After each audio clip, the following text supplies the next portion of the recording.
Good morning students. बेटा आज हम लोग लर्न करेंगे group by function. Group by function pandas के अंदर हमारे पास डाटा फ्रेम के ऊपर अप्लाई करके हम लोग ग्रुप बना सकते हैं। Pandas provide a group by function to make group of data based on some field values. The group by function creates another data frame group object. This object can further be explored with different attributes and functions. तो कहने का मतलब है कि जो हमारा group by function है वो पांडास ने हमें प्रोवाइड किया है कि हम लोग अपने डाटा फ्रेम के ऊपर उस ग्रुप बाय फंक्शन को लगा के तो हम लोग क्या है ग्रुप्स क्रिएट करवा सकते हैं। अब इसमें क्या होगा कि जब हम लोग ग्रुप बाय फंक्शन लगाएंगे तो ग्रुप बाय फंक्शन लगाने के बाद हमें उसकी ब्रैकेट के अंदर कॉलम का नाम बताना पड़ेगा, किस कॉलम के ऊपर आप लोग इसको जो ग्रुपिंग करवाना चाह रहे हो। ठीक है, जब हम लोग ये फंक्शन रन करेंगे तो उसे होगा क्या कि आपके पास ग्रुप बाय फंक्शन एक नया ऑब्जेक्ट क्रिएट कर देगा जिसको हम बोलेंगे data frame group by object.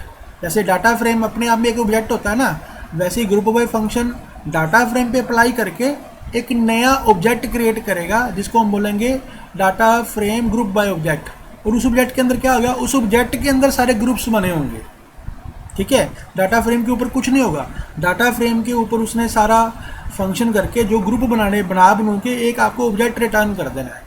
ठीक है, अब उसके बाद जब ग्रुप बाय ने वो ऑब्जेक्ट बना के आपको दे दिया, डाटा फ्रेम ऑब्जेक्ट बना के दे दिया, फिर आप उस ऑब्जेक्ट के ऊपर उसकी डिफरेंट एट्रीब्यूट्स फंक्शन यूज़ करके आप उसको एक्सप्लोर कर सकते हो। जैसे मैंने यहाँ लिखा है, this object can further B explored with the different attributes and functions.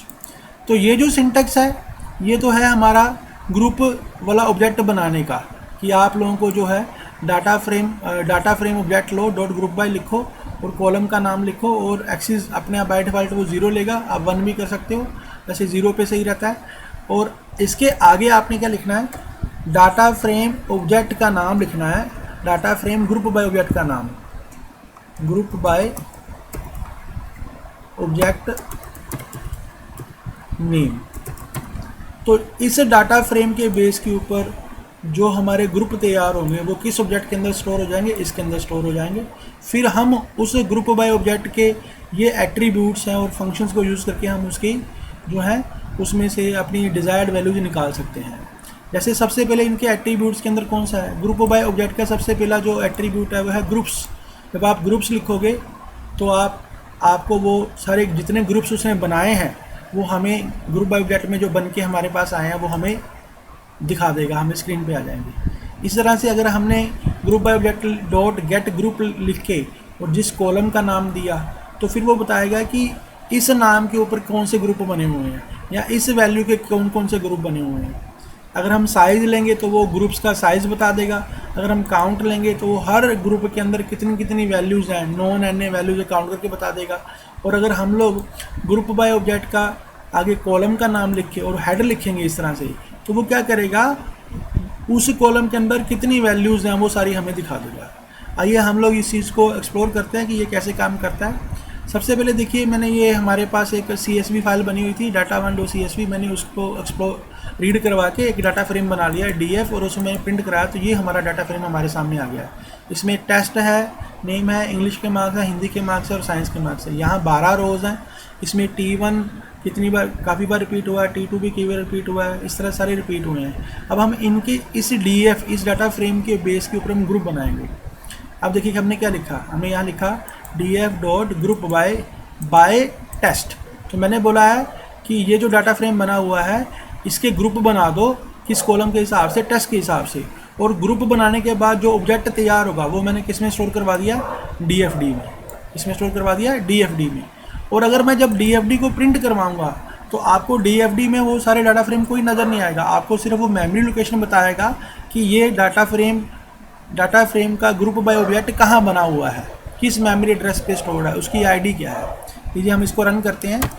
जब मैंने इसे रन किया तो जो मैंने यहाँ उसने लिखा है panda core group by data frame group by object at this location, मतलब कि उसने बोला कि ये आपका ग्रुप बाय ऑब्जेक्ट बन चुका है और वो मेमोरी में इस जगह लोकेशन पे स्टोर हुआ है। एक बात और याद रखिए, अगर आप यहाँ बाय नहीं लिखते हैं और सीधा सिंपल कॉलम का नाम देते हैं तब भी ये एग्जीक्यूट हो जाता है। सिंटैक्स में हमें उसने बताया कि आप बाय इज इक्वल टू लिखो। अगर आप बाय नहीं लिखोगे, सिर्फ सीधा आप अपना कॉलम का नाम लोगे, उसके ऊपर वो ग्रुप बना के ऑब्जेक्ट तैयार कर देगा और एक्सिस अपने आप 0 लेगा।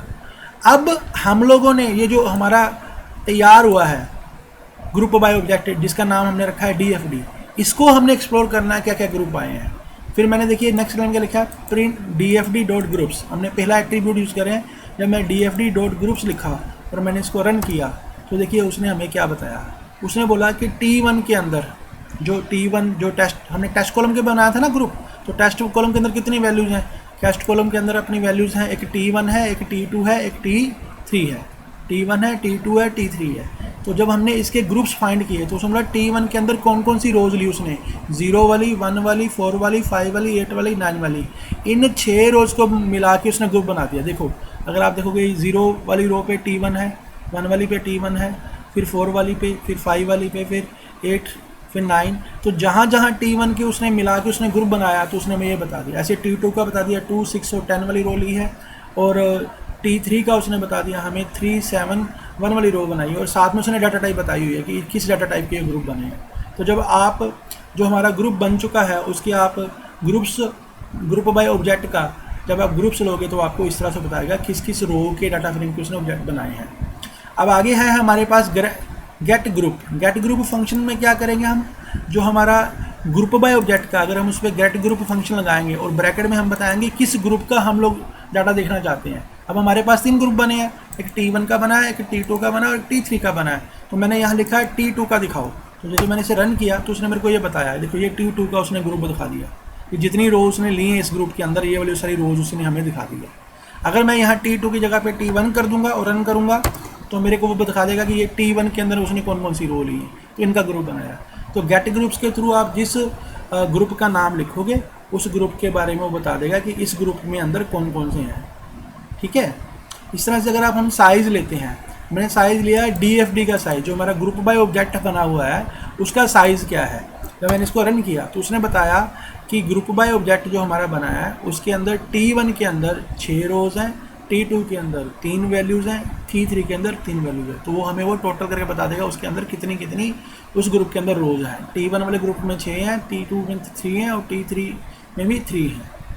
अगर हम लोग काउंट करवाते हैं DFD डॉट काउंट, तो देखिए फिर वो हमें बताता है कि हर ग्रुप के अंदर हर कॉलम के अंदर कितनी वैल्यू उसने उठाई हैं। T1 ग्रुप के अंदर नेम कॉलम की 6 हैं, इंग्लिश कॉलम की 6 वैल्यू हैं और हिंदी कॉलम की 6 वैल्यू हैं, साइंस कॉलम की 6 वैल्यू हैं।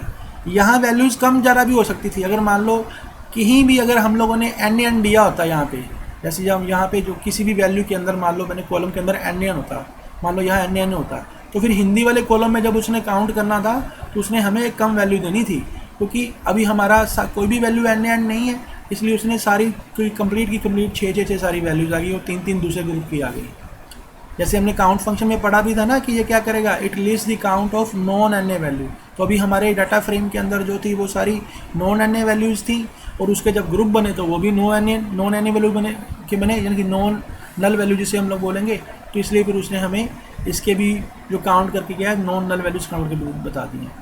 उसके बाद है हमारे पास ग्रुप बाय ऑब्जेक्ट का हेड फंक्शन। हेड फंक्शन क्या करता है कि अगर आप ग्रुप बाय ऑब्जेक्ट का नाम लिखो और उसके अंदर आप जिस कॉलम का नाम लिखोगे और हेड लिखोगे तो वो उस कॉलम के अंदर यानी कि जो ग्रुप बनाए हो जितनी भी रोज हैं सारी जितनी वैल्यू सारी हमें स्क्रीन पे ला देगा। जैसे मैंने यहाँ रन किया तो उसने दिखाया कि इस कॉलम के अंदर ये देखो ये पूरी जो है पहले 4 रोज राम की हैं, फिर 4 रोज शाम की है, फिर 4 रोज सीता की है। तो उस कॉलम की सारी वैल्यूज वो बता देगा। अगर मान लो मैंने यहाँ कॉलम नेम की जगह कोई और कर दिया, सपोज मैंने यहाँ पे DFD टेस्ट और हेड कर दिया, तो हेड को फिर हमें वो हेड वाला का दिखा देगा कि हेड वाला जो है DFD टेस्ट डॉट हेड किया तो हमने टेस्ट कॉलम के अंदर कितनी वैल्यूज और क्या क्या नाम उनके वो सारे वो डिस्प्ले कर देगा।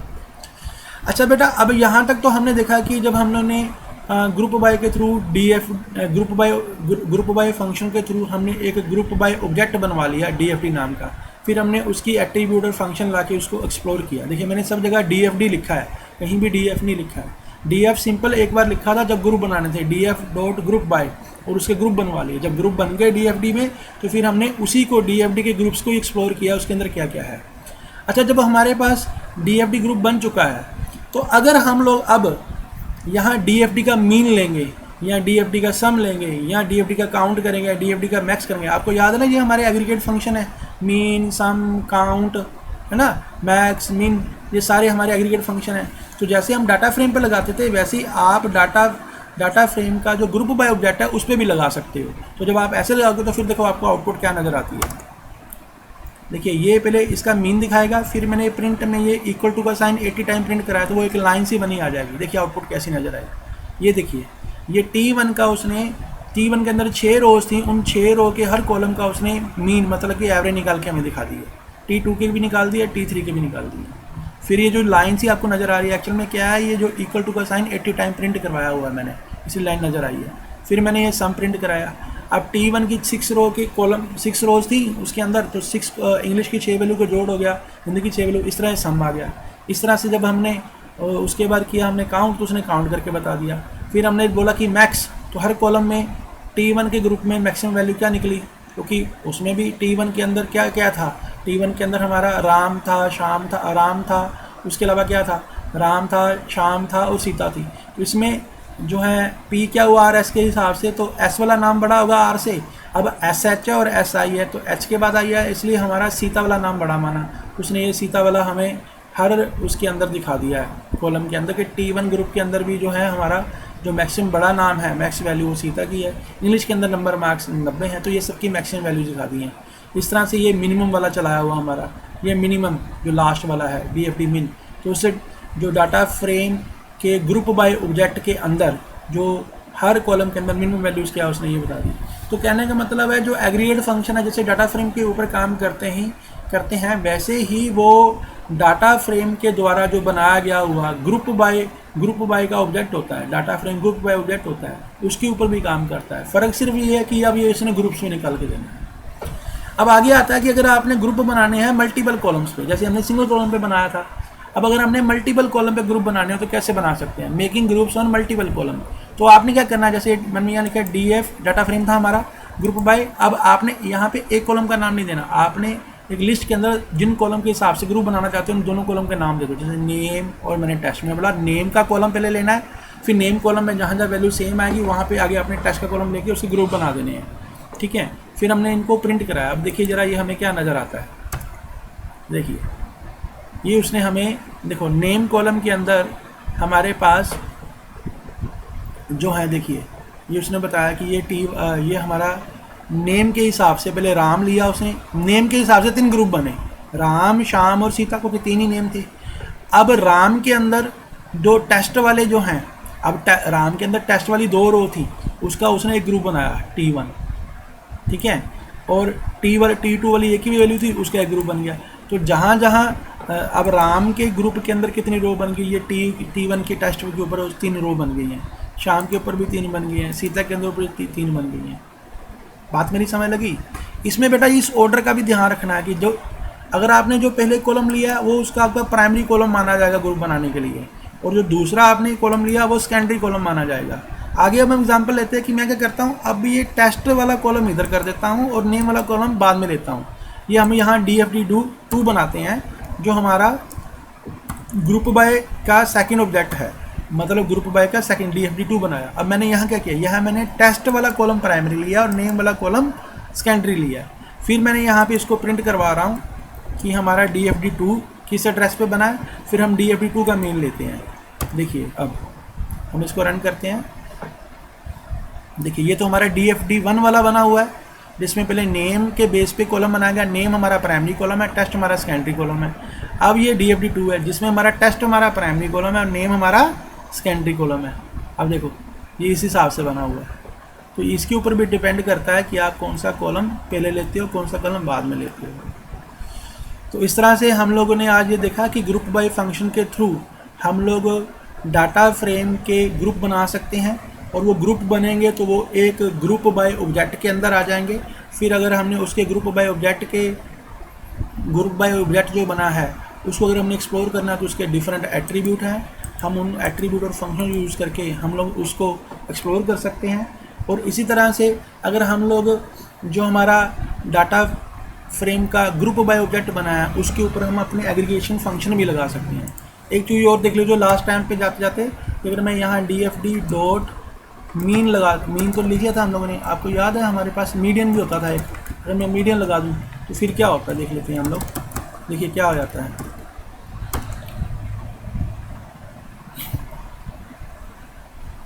देखिए ये लास्ट में जाके उसने ये हमें मीडियन में निकाल दिया हुआ है। तो इस तरह से मीडियन मोड ये सारे आप लगा सकते हो डाटा फ्रेम के जो ग्रुप बाय ऑब्जेक्ट बना है उसके ऊपर भी। होप यू अंडरस्टैंड बेटा, थैंक यू।